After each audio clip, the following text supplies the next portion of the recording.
I'm sorry, I always get caught up in reading this bad boy.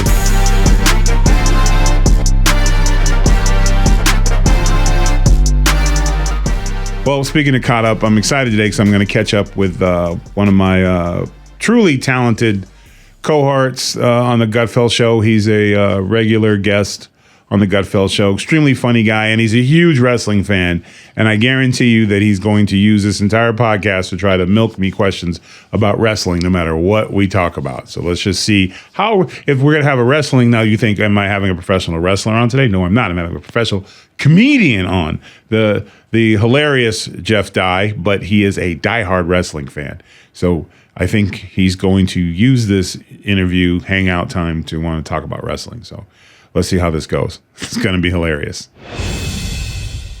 I like black and white movies. Yeah. No one else. Do you like them? I don't know any black and white movies. See, I will specifically, if something's in black and white, I'll be like, this must be good because it's still here. It's like a British accent. Yeah. Like I assume they're really smart if they speak in a British accent. See, you know what though? I've gotten huge trouble for that because I'm anti-British scientists in movies. Oh, really? Because they get this pass to where, oh, you have a British accent, so automatically you're smarter than I'm everyone. That guy. I'm like, what? He's speaking proper English. So he's got to be smart. He has to be really smart, yeah. Turns out not glasses, proper English. Literally. Yeah, black and white. That's it. Yeah. They seem elegant. Because movies were better. Like if you watch even like 70s sitcoms and stuff, everybody's a good actor. Yeah. Like even the extras, like the best at his game. Yeah. So like across the board, everyone's where they're supposed to be. Everyone's doing their thing, and like then you'll see people in these TV series like, oh my God, that's da-da-da. I have a theory that if you speak in an accent, we don't know if you're a good actor or not.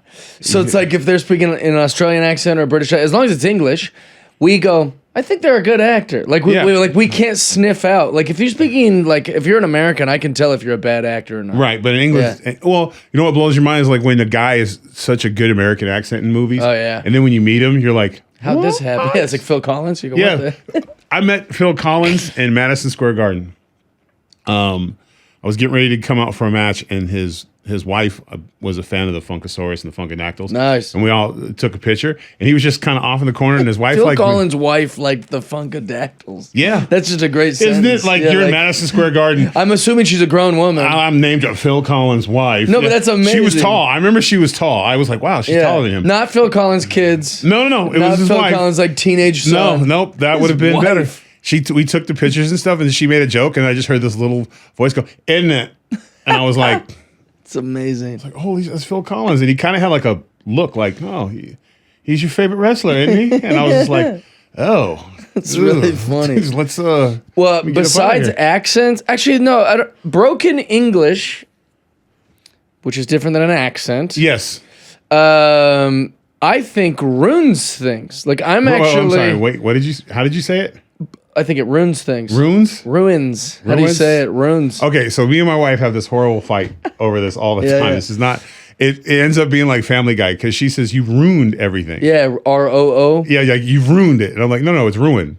She's like ruined. Yeah, I use a lot of words wrong. Yeah, I just found out this week in Australia that it's rigmarole. Yes, not rigamaroo. No. Yeah, I've been saying it wrong my whole life. But when do you use it? Yeah. When also on, I said lobotomy like 9 million times on Rogan last week. And then Joe actually corrected me. He goes, it's lobotomy. Like to get Joe Rogan to correct you on saying a word wrong is pretty I think bad. That's annoying though. Yeah. I think I knew. Like, it's not like it's confused.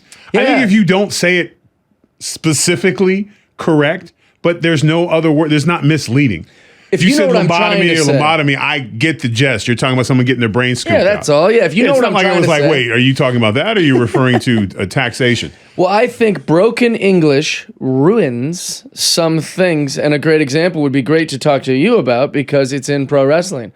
Yes. I've been saying, let the Kabuki Warriors just speak in Japanese and put subtitles on the bottom. Why not? Because and Netflix is such an interest in being international, and Netflix is on all the continents, it's in every country, then just let the wrestlers who can speak, that they speak terrible English. Boxing does just let them speak, because wrestling is huge in Japan. Yeah, I know. Huge. Yeah, you know better than anybody, but to your listeners that might not know that, Japan wrestling is second largest, I'd say. I think that also makes the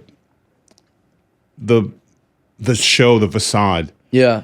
awesome because you have all these international stars. Yeah, it's great. And especially if your top guy or your top heel refuses to speak English. That's amazing. That's just heat. Yeah, and it's gonna annoy them. Yeah, like more. I would, because we did it when we were in Europe. Whenever I was in a bad guy, I was What like, is he saying? I would ask for an interpreter, and I would just tell the interpreter they suck. That's like, great. like tell the interpreter that I will refuse to learn their language. It's perfect. It's a great heel. Yeah, move. And like watching Io Sky, watching Io Sky and Asuka, like Kairi Singh, all try to struggle through these promos when they don't speak English. It annoys me and it takes me out of it. It's a mistake. Yeah. I think, and because it also takes away from their monster work in the ring. Yeah, they're so good. They're so good. But I think because I associate broken English with like little children. Yes. Little kids can't speak good English because they're little kids or English well or whatever the hell it is. But because they're little kids. So when you hear a grown up speak broken English, it makes you not respect them because they sound like a little kid. No. And well, there's one time it kind of worked was with Kato and the Green Hornet.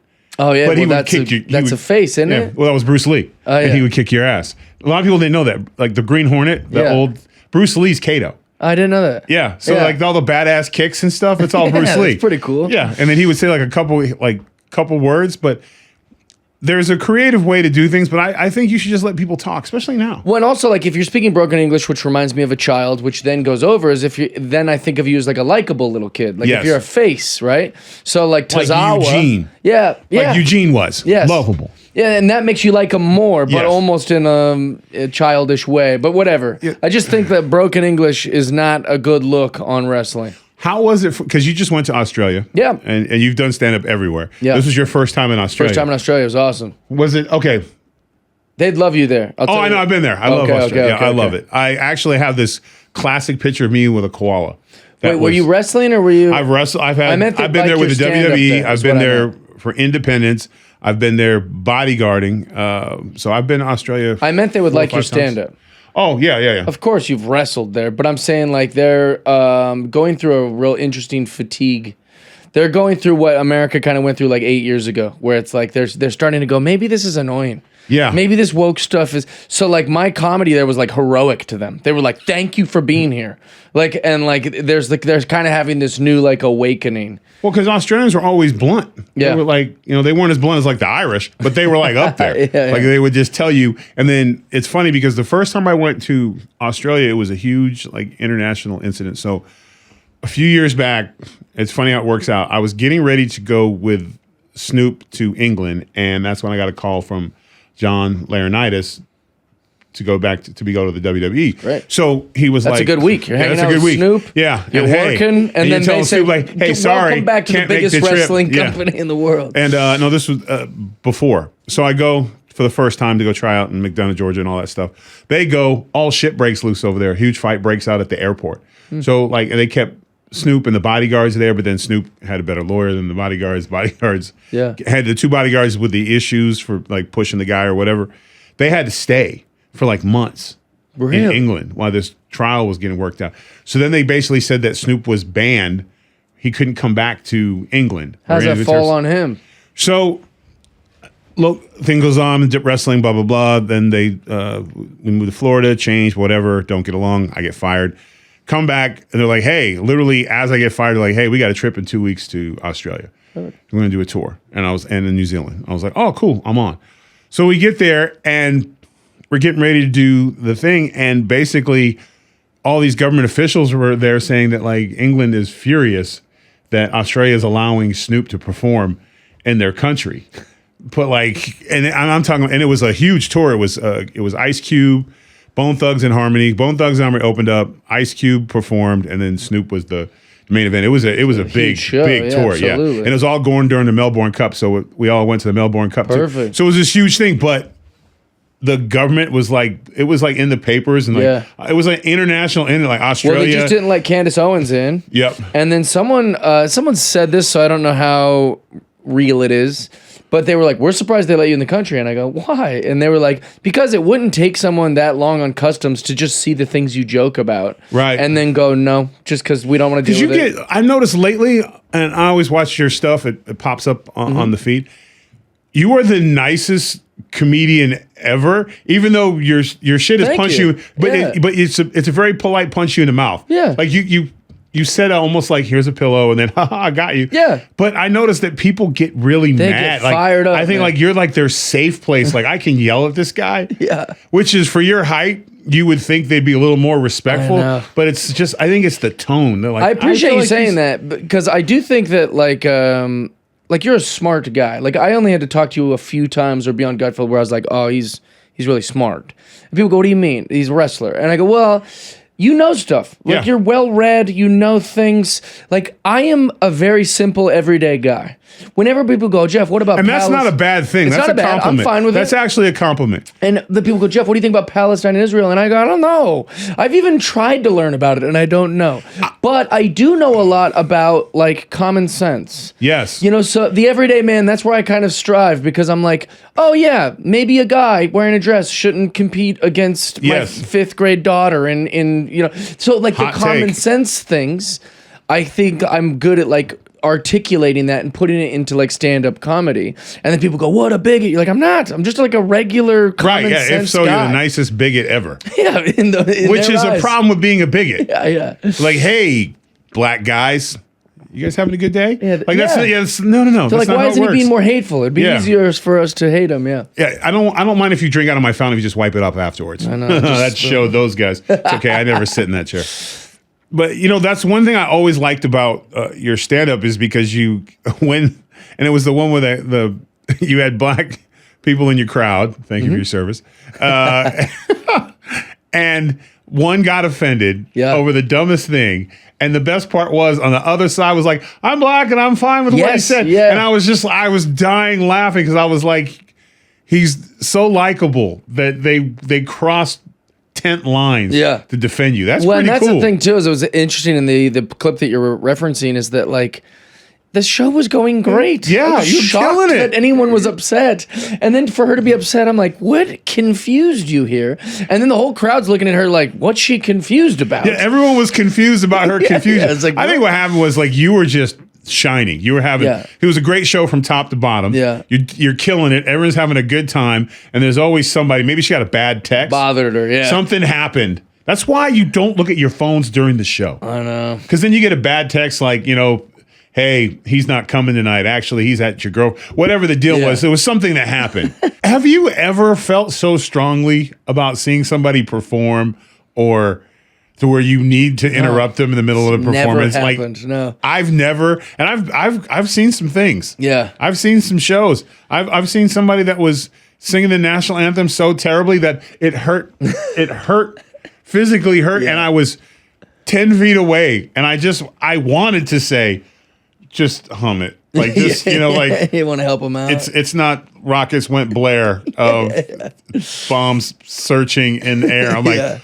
gave through and I was like, oh man, maybe you should just hum it. Like you think that, but I never, and that might have been a good place to heckle when they're, but I also thought that was not the plan. Yeah. That was not that person. And they've made their bed. They're gonna be this punished. bed is bad. This video's gonna last forever. If something's not funny or not entertaining, why do I have to ruin it for everyone by giving my? I once my had a very 6 cents? famous guy yell at me at that same comedy club for a joke. I was making fun of the homeless. I got all this homeless material. I grew up in Kent, Washington, but like that's very close to Seattle. Yes. So I've my whole life just homeless has been the whole Homelessness thing. and Bigfoot. Yeah. And then I moved to LA where homelessness is a thing. So that's always been a subject on my mind. I have too much material making fun of the homeless situation. And so anyways, I'm go up there, I'm doing my homeless stuff. It's crushing. And a guy gets really mad with his girlfriend. In hindsight, the guy is a great guy. And I'm actually been a fan of his music for a long time. I didn't even know it was him when he yelled at me. He even messaged me, I'm sorry, got carried away. Right. like he even realized, that did not go my way. But he was triggered so much that him and his girlfriend started yelling at me about doing homeless jokes. I'm going out to have some drinks and laugh. Yeah. And when I sit down at the table and I get my margarita or whatever my mixed beverage is, I'm now pissed and I have to virtue signal the entertainer. Or just, I've been to shows where I didn't laugh. Yeah. I literally, there's times on Gutfeld where they're saying stuff and I'm like, oh man, I really don't, where is this going? You just let it happen. But LA's such a bubble. I think that I grew up there. symptom of Los Angeles, like Because on the Laugh Factory show or the Improv or the Comedy Store, wherever you consume your comedy in Los Angeles, it isn't like, hey, we paid to see Jeff Dye or we paid to see Tyrus. Right. You're getting a showcase of like 10 different comics. And let's say you like 6 of them. That's a good night. That's a great night. Yeah, that's how you should view it. Yeah. But what they do is they go, I loved the first one, loved the second one. Hey, that third one pissed me off. But if you're trying to have diversity, which kudos to those comedy clubs, you would have diversity of age, diversity of gender, diversity of thoughts, diversity of politics. So yeah, you might get a comic who isn't woke. Right. You might get a comic who's old. You might get a comic who's a young teen who's making light of 9/11 or whatever. You know, he's got his little piece of paper. Yeah. That might happen. You might get a kid who didn't live through 9/11 and he makes an insensitive joke. So, like if you were smart, you'd think of it the way you just said, but you're a grown man. So you go, yeah, 6 out of 10 is good. And we were talking before we started filming, just to flip grown man, and we were talking about how we noticed when we were 8. Oh, yeah. How the world is very different, especially movies. Yeah. You look at all the movies different now. Oh, for sure. You know, and I gotta be honest, I was kind of, I understood Darth Vader when I was 8, but as an adult, I'm like, I don't know, bro. Yeah. You had 2 kids out there, and Wait a minute. You were number 2 ruling the world, and you didn't pay support the whole time, bro. Yeah. Well, I think that's interesting. The great analogy, by the way. I love the Darth Vader analogy. Kind of a shitty dad. Of course. And when you're a kid, the bad guys are the coolest. Which shame on Hollywood. Yeah. Because like Godzilla's ruining everything and he's so cool looking. Yeah. Darth Maul sucks. He wasn't even alive long, but he has the red face and the cool lightsaber. They tried to bring him back. Yeah, and then Darth Vader is like, he's a terrible, ugly, old white guy, but like he looks so badass with the voice and the thing. And it's like, as you get older and as you learn about life and you gain wisdom, and however you gain it, you start to go, oh, I was supposed to be rooting for Luke. Right. Luke's a good guy. I want to be the good guy, like Cena, maybe I wasn't crazy about him. He's a dork when I watched wrestling. Right. But he's fighting for what's good and what's honorable. Like, I'm supposed to be rooting for the good guy. I think, you know who ruined good guy, bad guy? Who? Arnold Schwarzenegger ruined it in movies. Oh, yeah. And Stone Cold Steve Austin ruined it in wrestling. Definitely ruined it. He ruined it in wrestling. For sure. It's Steve's fault. Steve blew it on that. He blew it. He blew the spot, man. Yeah, I know you're first ballot, 6th ballot, 8th ballot. He'll get in for Stunning Steve and Stone Cold because Stunning Steve Austin was awesome anyway. I never saw Stunning Steve. I mean, I'm aware of it, but I never watched it. Yeah, man, with the hair. Yeah, he was. Well, I've seen it. Like, I'm aware of it, but I Hollywood Blondes. Him and Brian Pillman. Yeah, brother, you can have a YouTube weekend. Actually, I think it's on Peacock. Maybe you go through the vault, but. Watch Stunning Steve Austin. But I love Stone Cold Steve Austin. I think he's on my Mount Rushmore. I just agree with you that like he whooping your bosses. Beer and he flips everyone off, and he Stone Cold stuns even guys that came out and shared a beer with them. Even a woman will come out and talk sideways to him. He can kick her in the gut, give her the gimmick, and we all cheer for her. Where any other social situation would be like, did he just kick her in the uterus? All the Canadian guys? He just stunned all of the Heart Foundation? That's got to be a hate crime of all some of DX? Yeah. Like he just Stone Cold. The Nation of Domination? That's a whole HR paperwork nightmare. Yeah. Thanks a lot, Stone Cold. He did. He did because before that it was like everyone... Well, also the baby faces were like good looking guy, like Ricky Steamboat. Yeah, like it didn't matter. I bet that's a guy that all the wrestlers hate because they're like, oh man, it's Ricky. As soon as he looks at the crowd, they're gonna cheer for him. Of course, he's so likable. Like he's just even at any age. Yeah, at any age. Like I got the honor of him being a trainer of mine for a while, man, and I got to drive with him on the road and stuff. He's just the coolest man. Wrestling fans and wrestlers, give Ricky the Steamboat a lot of love. They put him over for sure, but. He's underrated. He's still 1,000% underrated. The WrestleMania, everyone would argue is 3 because it changed. 1 changed everyone's life. I think made everybody want to become a wrestler. 3 with him and Andre was probably one of the most brilliantly built programs ever. I don't know how it all worked out, but Steamboat and Savage, that story, great. That match, 21 false finishes.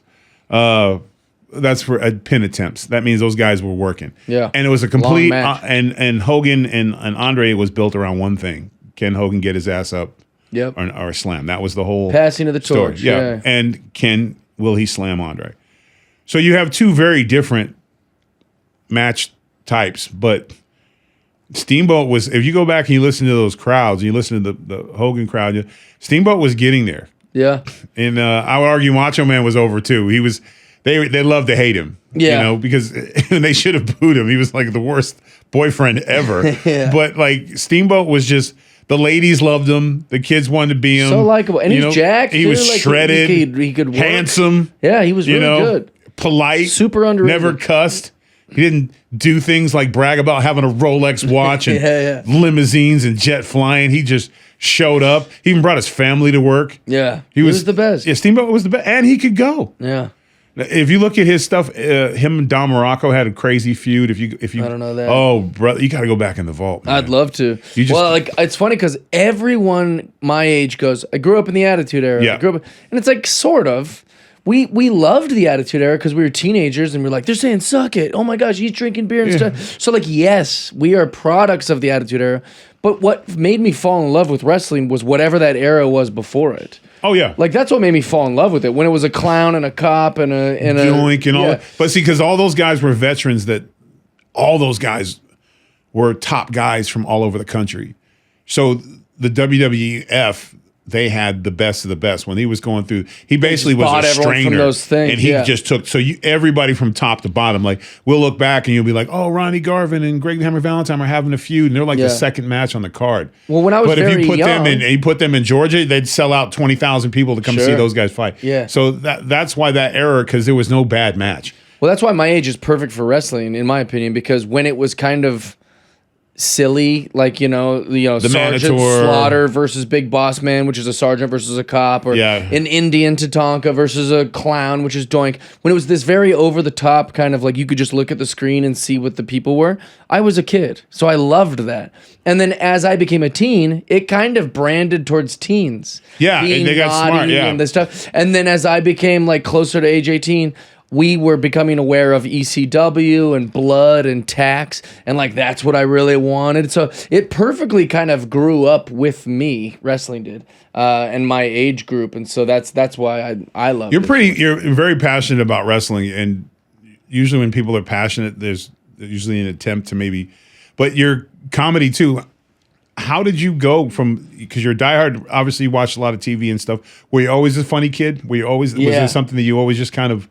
Always was the guy who had something like, hey, guys. Because I always feel like the group says something, this big plan, and then you're the guy like, hey, actually, and then pisses everybody off. A little bit, oh, hey, we didn't think of it that way. Well, I do think everyone's funny. Yeah. When I agree. People, yeah, that's true. Yeah, but not everyone can be a comedian, and so that's kind of the difference. So, like when I was growing up, all my friends were funny. I find so much humor in everything. My barista that just made my coffee, she's hilarious. She has no idea she's hilarious, but like she's this little sweater wearing lesbian girl. She's funny to me. I think everything is kind of funny. Sweater wearing lesbian. She's like this, like weird looking. That's weird. She's hilarious. She doesn't even know she's hilarious. But I think. When I was very young, the way I made friends was by being silly or making jokes. And like some guys got girls or got friends because they were the best athlete. Right. Or you were probably like a big guy. And then that made people, like people are attracted to giants. Like that's they cool like to thing. look at them. They don't want to go to prom with you, but they'll be like, hey. However you make friends, whatever you're going to do. Pick that up for me. He'll keep you carry me my backpack? Yeah. So like we all have the gifts God gave us, and some people value academics, some people value sports, and I didn't really know where I fit in as a young person, but I was really funny to people, even when I wasn't trying to be. Yeah, but you're not stupid though. But I had dyslexia. I'm dyslexic. That's crazy. Really? Yeah. So my like if you ever read like anything about dyslexia, an average brain or the majority of people's brains goes A, B to C. Yeah. Whereas like if we're trying to get to C, we'll sometimes go A and then D and then G and then we get back to C, which to everyone else is kind of funny. So sometimes in class I would ask a question or I would say something and everyone would laugh and I'd kind of look around and I'd be like, yeah, like I was trying to be funny but I wasn't. I was just trying to get the answer. I always looked at it like I always get the answer first and then fill in the back. That's dyslexia. I was like, number 2. All right, so there's got and they go, how did his brain do that? So we'll put the 4 over there, and there's no 2 because I'll write it exactly like that. Sure. My mom goes, your numbers float on you. Like, yeah, because like the word maybe. It almost seems dishonest. Yeah, you're like, because I couldn't spell maybe right for no matter what. Yeah, the Y and E, no matter what I do. just the way my brain works. And I get in like, or if I have a name of something in my head, like I had an old email that said booking Tyrus, right? Well, my wife made a new email called Book Tyrus. Oh, yeah. But whenever I recall it, I say, I just put in the booking Tyrus. It's book. We both know that I am referring to that. Yeah, but your brain is stuck on it. Just, I have a glitch, okay? I'm not going to be able to. I have those almost hourly, some sort of thing like that wouldn't be that interesting to explain. But the one I always reference when I try to explain it to people is like, I was at this coffee shop, Coffee Commissary in Burbank in California. I'm pulling on this door because it says pull. Mm-hmm. And everyone's looking at me like, hey, stupid, push the door if it's not working. But in my brain, I'm going, it says pull. Pull. So, yeah. It was backwards on the other side of the glass. But because But my brain saw it the right way. It says pull and sees it the right way. And so I'm just tugging on it. And then I'm almost accusing the door and everyone else of being an idiot. Like, what? It says pull, no, but like, you know I'm wrong. And nobody ever, when they think of dyslexia, they think like you write weird. Yeah. They don't realize, no. The writing is my thoughts. Yes. It comes from here. Yeah. And it's not a thing where like, you have to pull out a card like, hey, before I have this conversation, I'm dyslexic. right. You don't know. Because what ends up happening is we become smartasses because we can usually finish somebody else's story. Mm-hmm. Yeah, we already know where they're going. We already know where they're going with this. So that's one of the things that I'd use it a lot on TV. I'll see somebody on the panel kind of going off. You already know where they're headed. And I'm like, and then I'll jump in like, I think we were trying to, and they're like, that's amazing timing. No, it's a birth defect. It's where it backfires on me is my tendency to make fun of things. Like as comedians, we like to like dissect things and then criticize them for humor or like poke fun in something that's absurd. Where I'll see a thing, like we were driving, me, my friend Nikki and Andrew, we were driving. We were big fans, by the way. We were driving, and I saw the name of a town, and it was so stupid that I made fun of it. And then they go, you know that said, and it didn't say what I thought it said. But like now that I know what it says, it totally makes sense that town was called that. But like it only made sense to make fun of it if it was what I thought it was, and it wasn't. And so I just look like a dummy. That's where it backfires. But you're like, who would call a town that? They're like, that's not what it's called. The good news is that you professionally make fun of yourself all the time. Oh yeah. So you're prepared. It's okay to be wrong. Yeah. It has to be because I think that's what they laugh at now. Yeah. Is you'll hit them with a joke and you'll take responsibility for something and they're like, he's accountable. Yeah. When also talking wrong is funnier than talking correct. It is true. Yeah. Especially if you know you're going to do it. Yeah. Because then when it happens, you almost narrate your own embarrassment. I know it's Randy Jackson, but I think it's funnier to say that black guy from the singing show. Yes. Right? I know it's Mickey Mouse, but I like saying, hey, look at Disney Mouse. And they go, it's not Disney Mouse. Like the talking wrong is funnier. You have taken the role of the mildly successful retired father who just doesn't take the time. It's funnier. Yeah, and it drives the kids crazy. If it's gonna get a laugh, let's say it that way. And if you're next to anyone who has ADD or always like they can't. People love to do that. Like I'll say something and everyone will understand exactly what I meant, and then my wife will just cannot let it go. Really? Cannot let it go. She still corrects you on it. Oh, it doesn't matter what she still acts like I'm faking. I love it. I love that. Because it's always the booking. I cannot refer to the business email other than what it originally was, and it's book Tyrus, not booking. But I'll be like, just put on the booking one. How many times? I'm like, it will never gonna change. I'm gonna do it. Then adapt. Let it go. Yeah, adapt. I cannot. That's one of my biggest pet peeves. Is I get corrections. But if you correct me on spelling there, right, wrong. You know what I meant. I'm going. I'm already like. It's weird that I've been told by married people like that's what marriage is understanding the other person and come, and she's still fighting that battle on booking Tyrus with you. No, I think it for men. Or it's her way of flirting with you or something. No, she's still just nagging you about it. Straight lemon juice and razor blades with that one. Really funny. But what I think what it is like men, you have to understand, overcome, adapt. Sure, they don't. Women, no, they just enforce their will slowly but surely. Like year 1 through 5, there's all kinds of like I do love that about you, by the way. Like on the show, you're not afraid to do a joke about ladies or about women. No, I mean, which is great. I married up, so I should be allowed to act a fool. Well, I also should you're be allowed not to brag dating a little anymore. bit. You just got to keep I'm out the one game. So woman happy. Yeah, and that's hard enough. That's hard enough, but.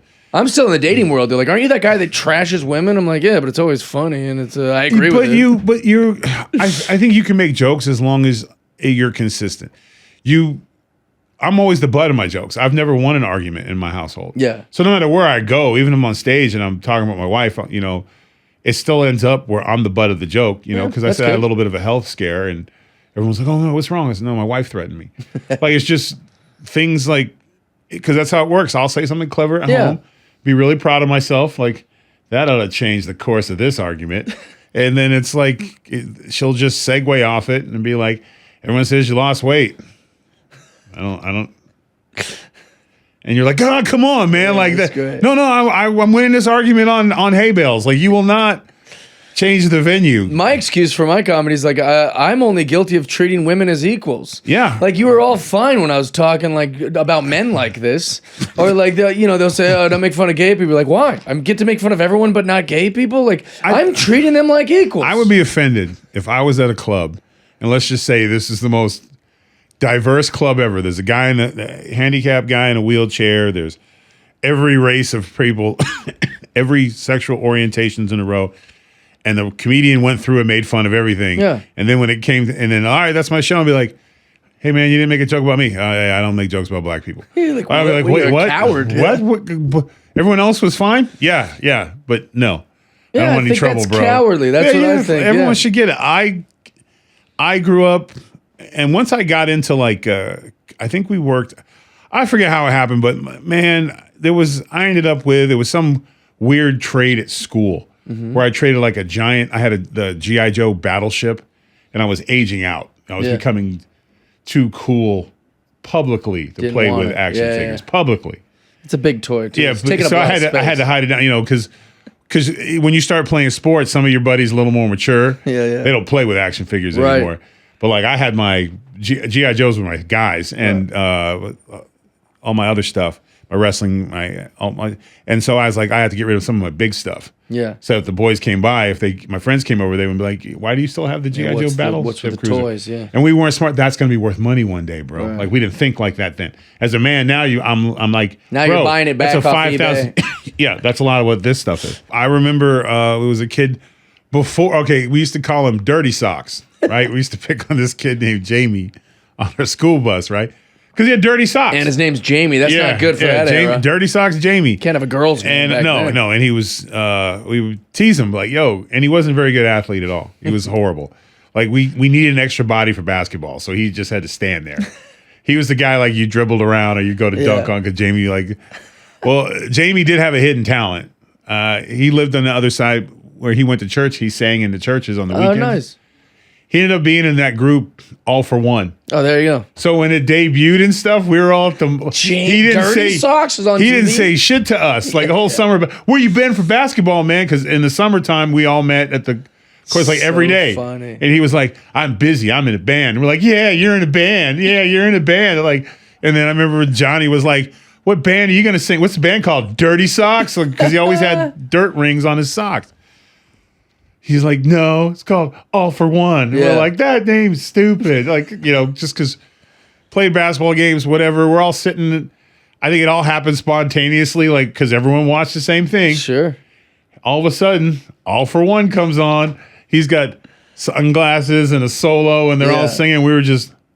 Yeah, he's got girlfriends now. He was everything. Yeah. Like a little short, little chubby dude. Brother was terrible athlete, but after that. Like he'd be walking through the hallways and stuff, and everyone was like, I mean, the girls would follow him, teachers would talk to him, and of course, we're just. And good for him. I was in too deep. I love that. I couldn't. I didn't You've have committed to him. I didn't have the ability to be like, hey man, sorry, I was. It's really funny. Making fun of you being a band. I didn't have that. Well, now in you me. can tell him sorry. I refuse because he just kind of was like. Yeah. He gave me one of those, like, yeah. Yeah. Well, he had hurt feelings. Whoa. I gave him Dirty Socks. I gave him the inside seat on the bus sometimes. I let him sit on the inside of the seat of the bus sometimes. But as far as the school goes, this guy, he knows Prince. Sure. Like, he knows everybody. Like, he's cool. the man. And I just remember just not having the ability to say, good job. Well, I think that's what's cool about life in general is like he had his thing. That was like the thing he was good at. He peaked too soon, though. Oh, yeah? If you're going to be in a young, I think they were like, they had like 2 hits or something like that. They had the one big hit of the summer. That's good. But he probably could still sing well. Yeah, I'm sure he can. But it happened like his 9th. He was like, I think he was in the 9th grade. He was a younger guy. And then it was done. I think it has to happen when you out of high school. Yeah, maybe. Or your senior year. Yeah. You can't have a hit song and still be like in your That's little tough to guy beat. body. Yeah. Like he wasn't. I think if he would have had that, if the band would have kept going, I think I can't remember how it turned out for him because I was a little hater back then. Yeah. I was focused on my own stuff. I had my own football teams and shit to make. Like that's another thing too. You didn't worry about other people. Right. You didn't have time. Yeah. I didn't have time. Like my whole life was based around avoiding bedtime and not oversleeping. Like that was my entire, like those were the worst, the ass beatings, the punishments all came down to not going to bed on time. That was it. And being late for school. Because if I missed that school bus, I don't know, I would just stand there in the street just hoping a car would just hit me. I am not walking back to that house. Tell him I missed the bus. To have my mom to drive me to school. That is the worst drive. The only music that you could play during that drive is the music from Platoon when dude's getting shot up. That's sad piano music. I'm wondering if I ever missed the bus. I don't even know what would happen if I had missed the bus. You never missed the bus ever? I don't think so. Just because I don't even know what, in my mind, I can't recall what would happen if I'd have missed it. I don't know if my parents were even home. My mom worked nights. So if I missed the bus, that means I had to go. She wanted to sleep in and stuff? She would come in. We would literally cross right as we're walking out. Like she got home at 7. She's going to bed. Yeah, she's going to bed. We're coming. So we're walking out the door, which means you have to go knock on the door. Yeah. She's got to get out of bed. That It's sucks. not going to be fun. And then she's got a cigarette hanging out her mouth. She's like, that's why there's a bus. So like, I don't have to late? drive Why were you late? That sucks. Why were you late? And you're like, well, you don't have a reason. Yeah. And then the car ride is like, and this is why I'm tired. This is why we don't go anywhere. This is why you don't have a father. And she's got to deal with the parking lot and all the other buses. And you're just like, oh, please. Terrible. She's in a bathrobe, half asleep. It's the worst. Just kill me. Yeah, that's not good. No, so I only missed the bus twice. And that was always, but it's funny how that fear though, because everything back then was like the end of the world. Like, you don't ever saw like, it's going to be fine. Yeah. I think that's another cool thing about getting older is now is like when things happen, it's no longer like, oh my God, what am I going to do? Sky it's is like falling. Yeah, it's like you get hit now and you're like, all right, this sucks, but I'm good. Right. You got to figure this out. This is fine. Like and you don't have kids, right? No kids. No kids. Nope. No kids. No not kids, married. no wife, never been married, never had kids. It's pretty good. Are you a social date or are you like in a relationship right now? No relationship. No. Just kind of just living the dream. I'm like, it's why the tour is called The Last Cowboy in LA. I'm like, people go, you're not a cowboy. Like, what about you's cowboy? I'm like, metaphorically, I am a cowboy. I'm on the road, drifting around, doing my shows. It's just me in my head all the time. So I date, but it's like my expectation for a woman or for a relationship is very unrealistic. I don't want to be, I don't want to do what you have to do to be a good boyfriend. And so I just don't do it. That's honesty. Yeah. So they're not going to like you anyway. That's it, same. Yeah, it's just like that. I go, this isn't very fun for me. If I find a woman that completely blows my mind and like I'm like, oh, this is actually, I'm very open to it. I'm very open to the idea of love. I'm not open to this new modern thing that people are doing. And it feels like dating makes everyone very disposable. Like with the dating apps and like this second she doesn't like something you do, she's like, I got the ick, and like this very pro-woman, nothing a woman does is wrong and everything a guy does should be criticized. Well, that's as old as time. Even what you kind of said earlier with like, she doesn't have to compromise. I do. Like, I'm too stubborn and all that stuff. And so I'm good. I feel happy. When did you know you were going to be a comedian? I knew I wanted to do comedy. Like, when was the time you actually took the phone call and said, hey, you're going to do this show this night? Like, how did 23 that come years up? old. You just said, what usually Something has to happen. Something sparks. Yeah, so I was kind of floundering around. Everyone else is going to college. I couldn't go to college just because grades and then like also money. I don't know how college works. Even to this day, it puzzles me that people figured that out. Like paperwork and the SATs and all. It if it seems wasn't like for this football, I would not have. mystery to me. Yeah. So I was kind of floundering around. I was working for the church. I was working for a group called Young Life, which is a church-related thing. But I worked for the church in Maple Valley, and then Young Life, and then I worked at Red Robin, like waiting tables. And Great burgers. Oh, I love it there. And it used to be a better job. Now it seems like fast food or something. It's kind of, I've noticed a couple drops, but the mud pie, dude, it's so good. phenomenal. Yeah. Phenomenal. They also phenomenal. started the whole egg on a burger thing. Yes. That was them. Protein genius. They also put pineapple on a burger first, at least first in America. So anyways, I was just kind of, I didn't really have anywhere to focus my energy or what I wanted to do.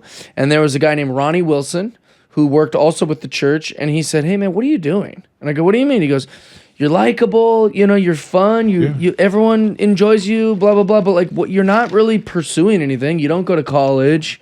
You don't have like a career. Like, what do you want to do? And I was like too embarrassed to say that I wanted to be a comedian. And he actually said pro wrestling, which is funny because he just knew I liked pro wrestling. Yeah. But he goes, tell me what you want to do. Like, what's your dream? And I go, I don't know. And he goes, no, you must have a dream. He goes, listen, if your dream is to be a pro wrestler, you can tell me that and I promise I won't laugh at you. And I go, what do you mean? He goes, you can tell me your dream. If it's pro wrestler, I think he thought that because I liked it so much. Yeah, but I didn't. I didn't want to be it. And he was like, listen, if that's what it is, we'll get you a gym membership. And we'll get you some supplements. And we'll teach you how to talk in a microphone. We'll do whatever the things are to make you that. I'm not just going to laugh at you and tell you that you're not able to do it. I'll support whatever dream you tell me. And I said, I want to be a comedian. And he goes, that makes total sense. He goes, everybody thinks you're funny. Go ask 100 of your friends if they would, you know, if they think you could be a comedian. And I bet 100 of them will say you could. And he was just so supportive and encouraging. And he's like, all right, let's figure out what it takes to be a comedian. You know, like let's get you signed up for an open mic. Let's get you an iPod where you have all the comedy albums that you can listen to. Or let's get you some books where you can work through blah, blah, blah. And from that day, I started to be a comedian. And to age 23, I went to Giggles Comedy Club, made the decision, put my name on the list, fell in love with it, and the rest is kind of history. Now, what is your method? Do you write your jokes, or are you kind of in the moment? Every day I write, yeah. I go to a coffee shop for a minimum an hour a day. Sometimes I'm there longer. I write on stage a lot, too. Now, I didn't used to be able to, but now I can just kind of talk about something on stage. Right. And I'm good enough to know, oh, that could be something, or that I'll keep, or that I'll get rid of. Didn't used to be able to do that, but now I can do it, yeah. Yeah, I'm an outline guy. Like, I'll think of something, and if I remember the word, then I just write it down. You're in a unique position, if you don't mind me saying, that like you already knew who you were before you became a comedian.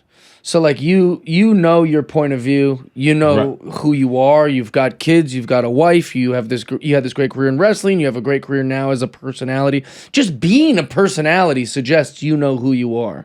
So that's a lot easier with stand-up. I started in comedy before I knew who I was. I've been many different Jeff Dyes, like in stand-up comedy. Oh, we all, yeah. Because I was growing, you know, and these are like different chapters of my life. And so that was really hard in the beginning. You know, I'd get booked for a corporate gig at age 25, and I'd watch the people in the audience go, the f*** is he gonna talk about that we can identify with? Like this is some young kid, you know. So that part was very challenging in the beginning, and still is at times. But that's also what makes it fun, figuring it out. Well, a lot of people.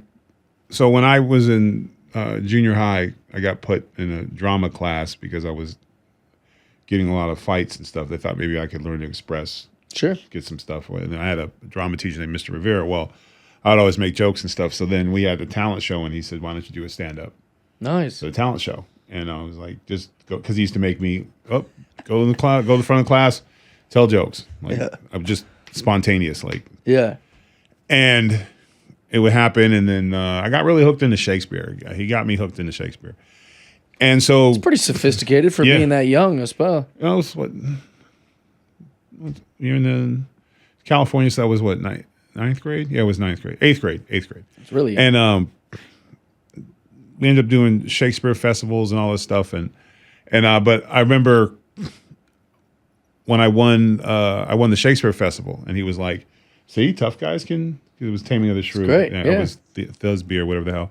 And so he's like, how many jokes do you think you can tell?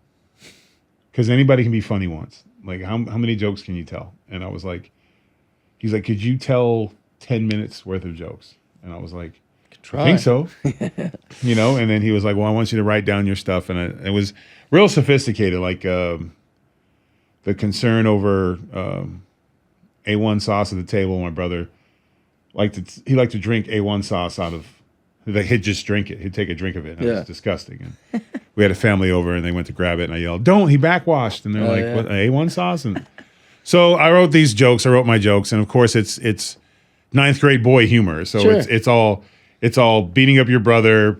Girls don't like you. It's your perspective of that age. And not peeing on the toilet seat. I think that was the range of my stand up. But I went on and I did it. I was a little nervous at first because he kind of put me on the, but you had rehearsals and all that stuff. And then went out there and did it. And I won the talent show, right? Nice. Killed it, laughed, biggest laugh, whatever, all excited.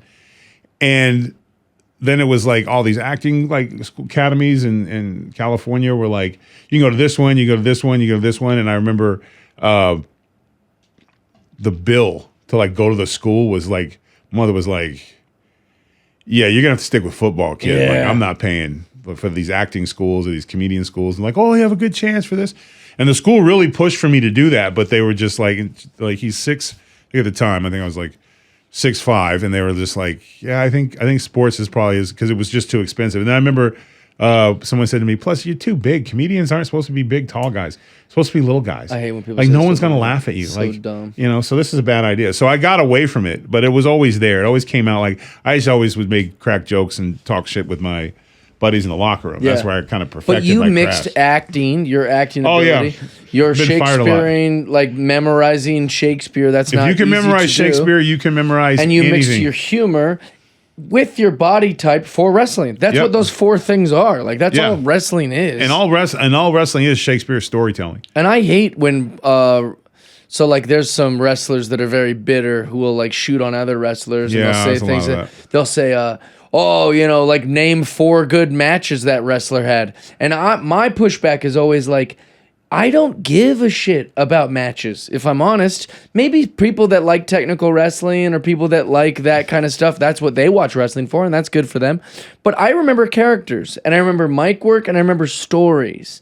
So Everyone does, yeah. I don't really recall a lot of Kane matches necessarily, but the story that Kane is his brother from Undertaker's brother from this fire, and there was this whole thing. Like those are the things I remember. Yeah, anyways. I don't remember Kane and Daniel Bryan's win-loss record, but I Yeah. know they were awesome And together. it's cool, yeah. And it was a fun little duo. Like for me, and I'm not saying that the way I watch wrestling is the way anyone should watch wrestling. No, but that's always. But some people like matches, but I don't. I like the story. I like when they give me good cinema, good like Shakespearean story. Well, that's how you get them to come back. But wrestling is the same as comedy is the same way. Like you're killing it, and somebody be like, "Oh yeah, if you like knock jokes, you know what I'm saying?" Like If you do, then I'm okay, your guy. yeah. Oh, Yeah. Oh, I guess if you like, smartassery, and there's always going to be that. I always would giggle when guys would say like, "Well, he's never done this and he's never done that." I'm like, but you're talking about him, Right.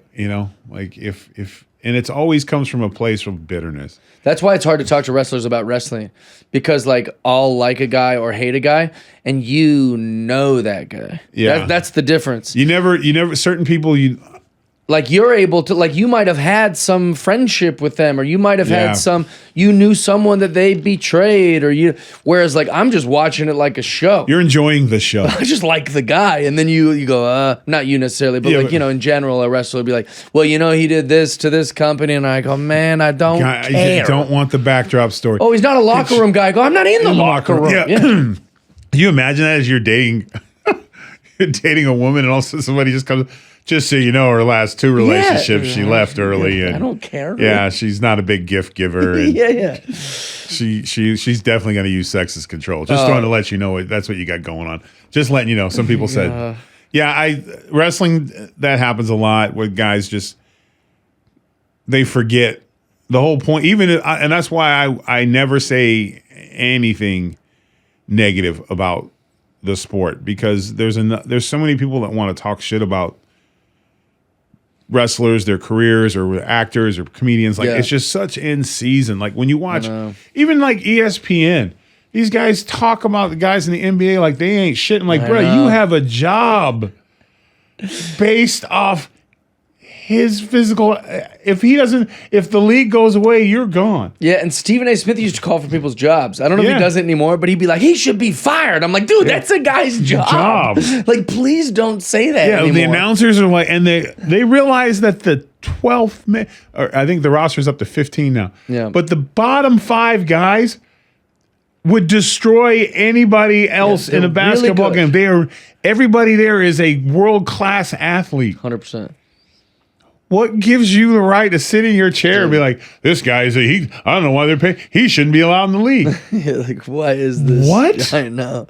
I actually notice on the other side of the coin, sometimes someone in their thing can be a little too supportive. Oh, yeah. I've seen that a lot. Yeah, with like their favorite guy, Patrick Mahomes. Yeah. Like, his blood type is Kool-Aid. Like, dude, Mark Henry, like, who I'm obsessed with. I've been a fan of Mark Henry my whole life. Mark Henry out of the ring is But hilarious. like Mark Henry, like on Busted Open, like you listen to him. There was a female wrestling match where they botched the finish. Like the referee either she did a 3 count and it wasn't, or like something happened where they told. I mean, I've never seen a botch that big on TV. I've seen them at house shows, maybe. I was a part of one. The biggest botch I've ever seen. And so then they talk about it on Busted Open, and Mark Henry was like defending them and being like, these things are tough. I'm like, Mark, you can't, like, this one's a big one. You should at least go, hey, they screwed that up. But he's just such a good guy, and he's probably friends with these girls. And then he's like protecting the business and protecting wrestlers. And I was like, Mark, at least say that they screwed that up. Like, at least give us that. It was me and Hornswoggle were feuding with Jack Swagger and what's his? Oh my! Are you kidding me?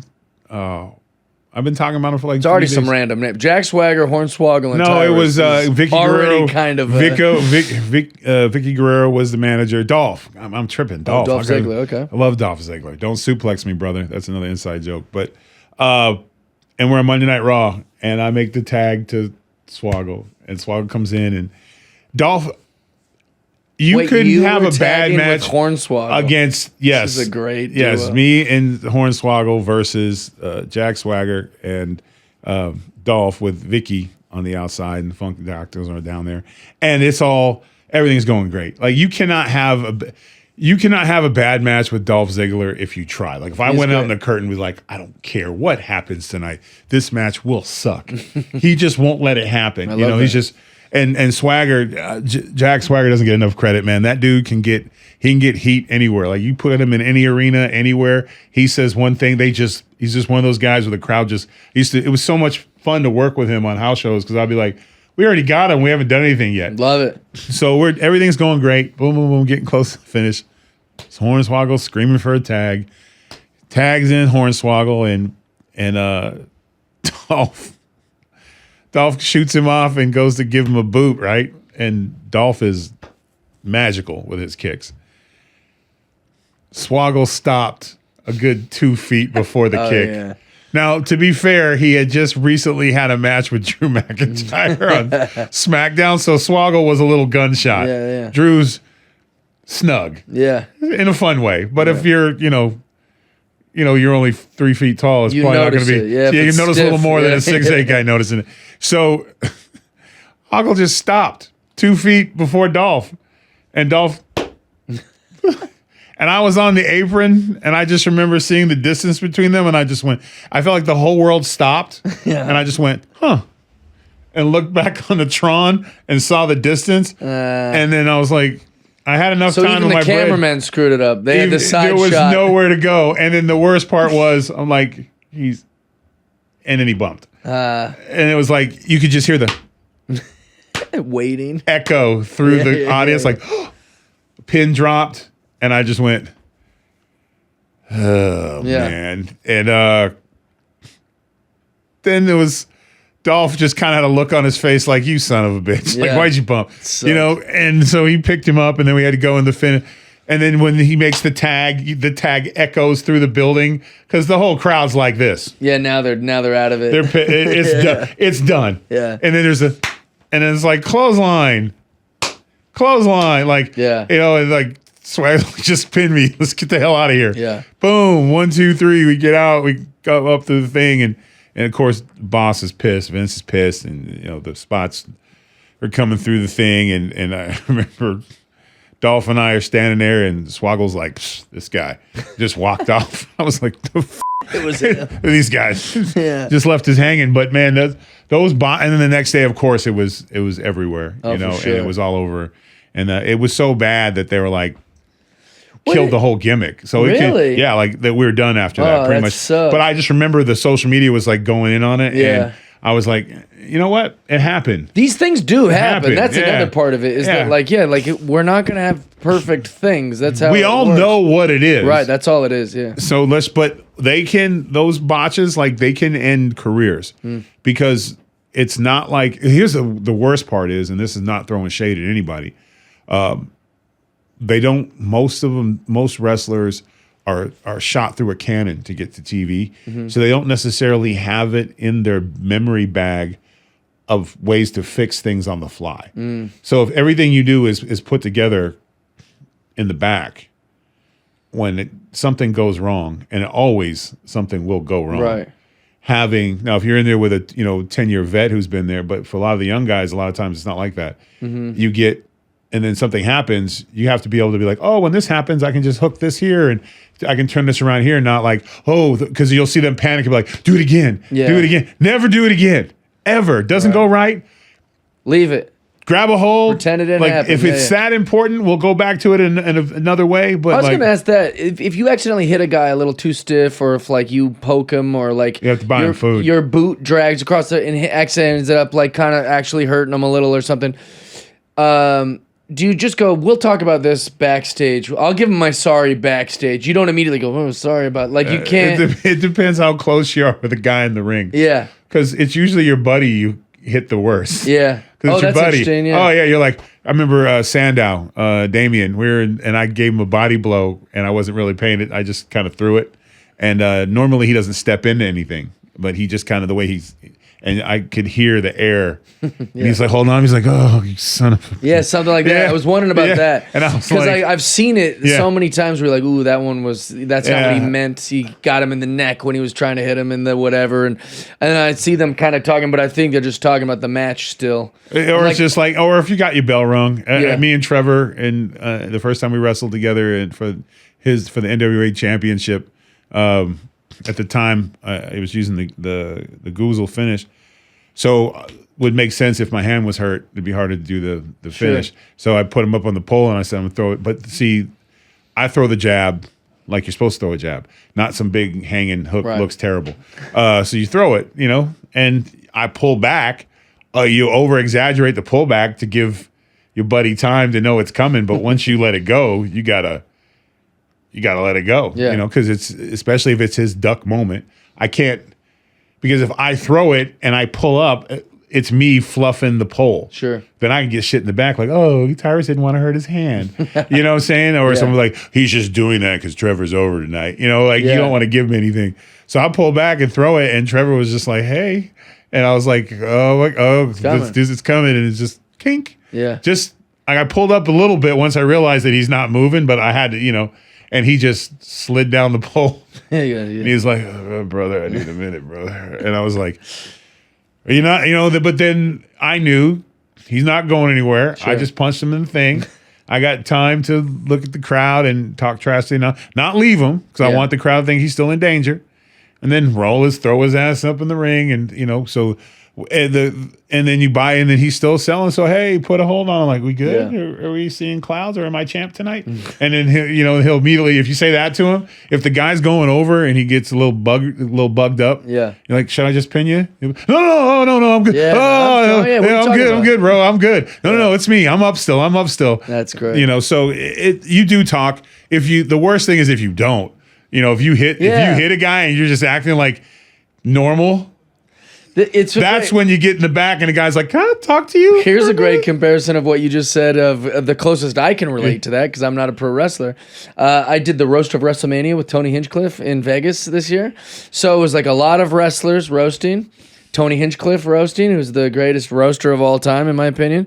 Myself, I'm a good comedian, but I'm not a big roast guy, but I can hold my own, and I know enough about wrestling that I wrote a real good thing.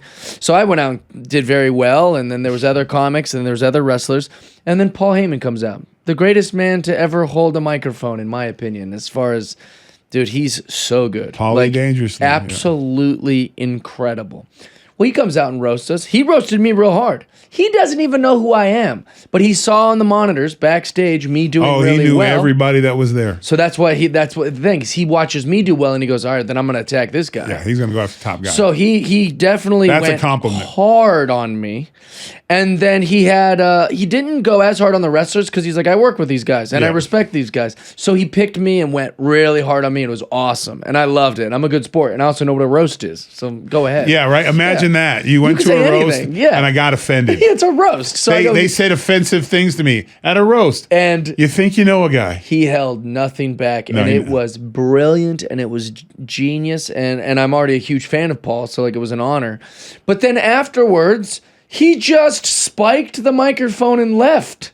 So in my mind, I was like, well, I thought he'd come shake our hand and go like, hey, thanks for being a good sport. Because after Braun Strowman and R-Truth and even The Miz, all those guys, after they roasted us, they still came and gave us a hug, and then sat at the dais or dabbed us up. Paul Heyman gave us nothing. He don't break character till the DVD release, brother. Like, maybe he does hate me. Like, is what I thought. Like the second that he spiked, I thought he was gonna get my handshake of being a good sport. If it was up to Paul, heels and baby faces would never speak. Dude, he's the best. Like he started out. My time there, I think I could not go by him without making him tell me a story. Dude, he's the greatest. I used to get all the stories, and I used to get all the Barnett stories. My boy, we just all the time would tell me stories and stuff. And but when his love for the business, if he's a heel, he's not breaking. Dude, he knows. Babyface Paul would have came back and said hi to everyone, had dinner. Yeah. But heel Paul, he ain't breaking. Dude, he's the best. No, I think he's the best. Go talk to Arn Anderson about a match and see how he talks about it. It's amazing. They protect. He's in trouble this week for shoving a kid. Did you see it? I was like, he's a heel. I also agree. And plus, it wasn't a shove. It was a pick up and move. Yeah, who cares? It was a shove that kid would have. I'm on his side about it. Like, listen. He just picked him up and moved him. That's not, he didn't shove him. You're also not allowed to run up to talent. Yeah. In this day and age. Anytime, for the people that don't watch wrestling who are listening or watching this, is like, if Google fans who get in the ring of wrestling matches, it doesn't go well, dude. But here's the thing. It's a split second. It's not like, oh, this child is running towards us. Oh, nobody else is around. He jumped out, and Paul just moved him out of the way. He didn't shoving him. If the back kids hit the ground, his legs came over his head. I'd be fine with that too. That seems to be the industry norm. Yeah, you'd be like, yeah, that's a little overkill. But he just picked him up and moved him. Yeah, he goes, get out of the way. But again, security he made a decision. Even have let that kid. Yeah, you're talking about this. Someone's sitting there, I would have done this. You don't know what you would have done. Somebody jumps out at you in a crowd. We're living in a time right now where people are jumping out and attacking, doing dumb things. He has every right to be on edge. It wasn't overkill. He didn't stomp him. He did great. He just moved him out of the way.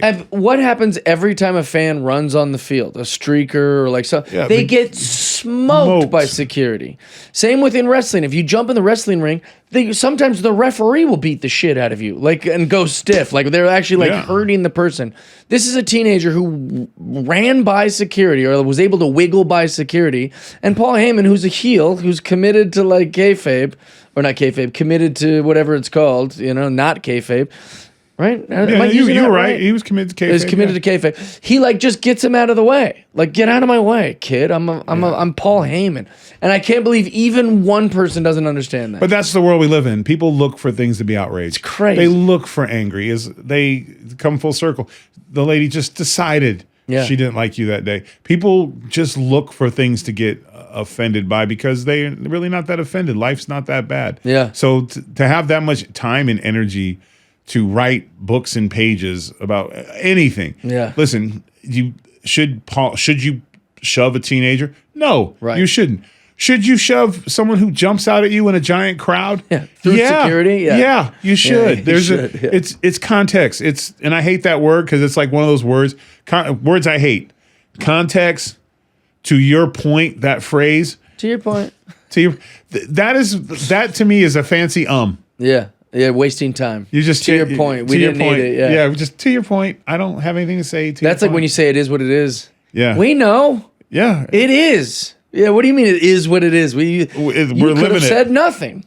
Yeah. But they don't. Yeah, whenever I hear to your point, it drives me absolutely Well, no, but crazy. there are certain circumstances, and that's like one of them. And also like you said, the kid's fine. Yeah. He's just like a punk kid that wiggled past security. You get him out of the way. I get it. I was a different kid. Yeah. I wouldn't have ran and jumped.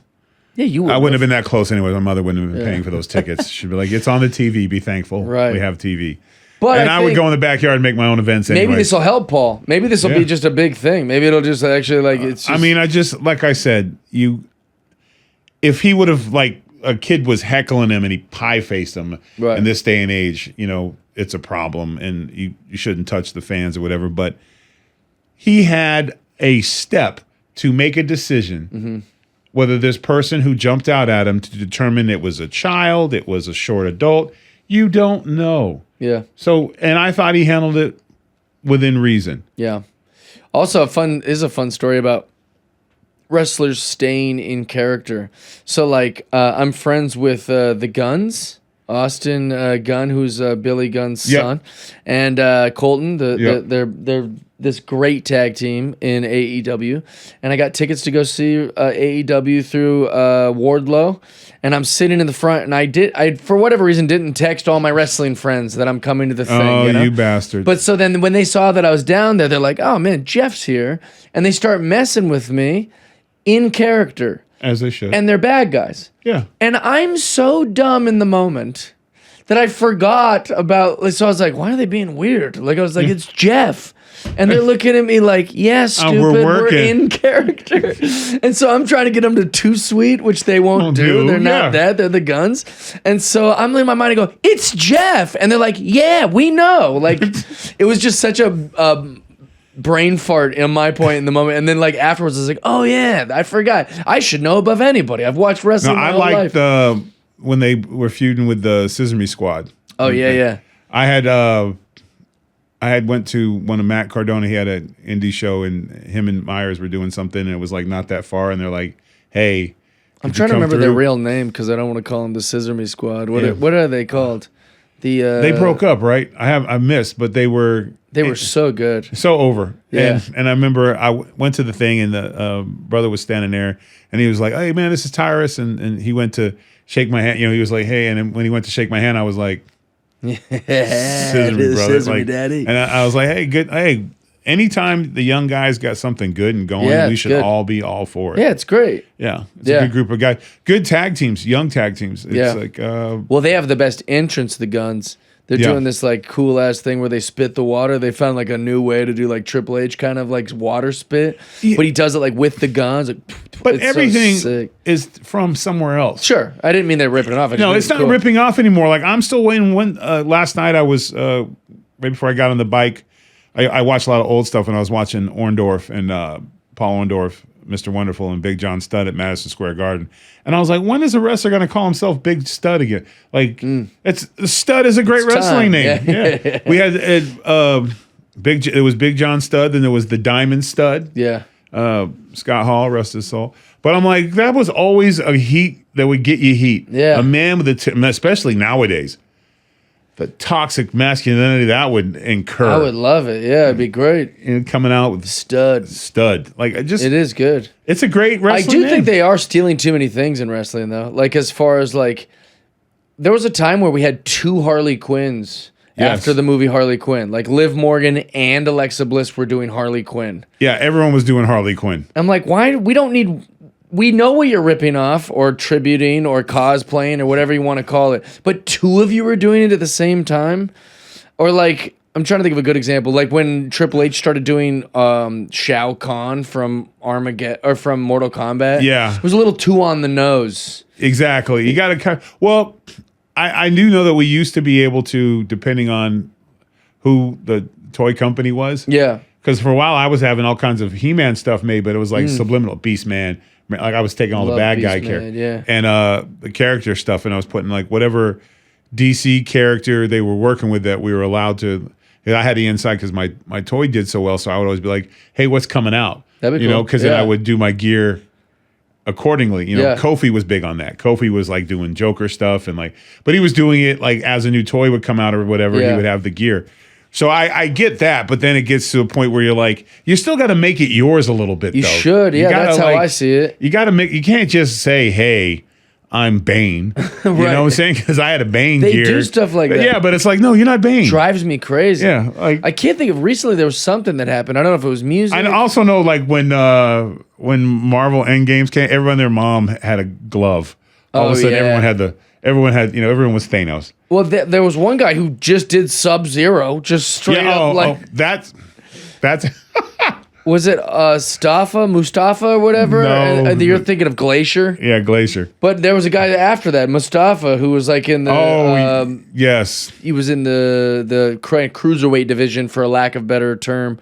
And he like came out, he had like the glowing hand and like the thing. And I was like, it was kind of Iron Man meets Sub-Zero. And I go, everything's just getting ripped off. Yeah, and all you really had to do was an arm drag. Right. That'd be great. You'd be a spaceman to the ring, but just when the ring... starts, all of it. I'm just going. You're a wrestling purist and a comic purist. Yeah. Like, just what's next for you? Like you've conquered Australia. What's next for? I'm just doing the touring, which is great. You got Gutfeld. You're doing Gutfeld this week. Yep, and doing it tonight. Trying to think. Like really, the main thing I've been doing lately is just my podcast because I tour every night, anyways. Right. So the main thing if people want to check me out or listen to me more, it's called Die Hard Podcast. I do once a week, sometimes twice a week if I have like a guest that I want to feature. But it's good to just get on something like this and talk, and so that's been really fun for me. And that's it. No, what countries have you not been to yet? What's the next big country? Well, so I've been to over like 50 different countries. Yeah. But that was for my travel show on NBC, and then also just like, going with a girl or whatever. For stand-up, I've only done Australia, America, Canada, and Mexico. Those are the only 4 countries I've done for stand-up. So wherever they book me, but I like it here in the States. Yeah, no, it's better. It is better. I don't like, the short beds overseas. Dude. And the disrespect for the way they prepare bacon.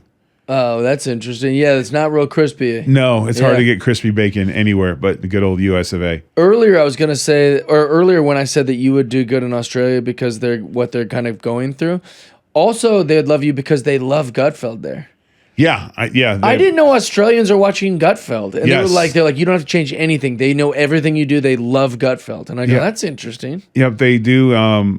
When I was out there, I noticed they're very similar. Like they're very divided in terms of like either one or the other politically. You're very liberal or you're very conservative. Like, there's like they're very cut like that. Which is interesting too, is that so I was like, do I need to change anything for my show? Like, is there anything they won't get? They go, they'll get everything. But one thing they didn't tell me that they should have told me is that in Australia, if you're a liberal, that means you're like a straight white guy with money. Like they use the term liberal different than we do. So they're like, say lefty or like Democrat. But don't ever say liberal because it makes no sense. I'll be like, these liberals at the coffee shop. You're a liberal. We love liberals here. Yeah. It's a lot of liberals running around in Australia. Very liberal country. Yeah. Aborigines ain't thrilled about it, but I know. Yeah, when I was out there, that was we had this. I was out there with Snoop, and we went to a park for like a charity benefit or whatever, and a protest had started off to the side. And it was you're on stolen land. Oh, like, that give us kind our of land stuff. back. Yeah, And, land acknowledgements. and they were like, Snoop, help us get our land back.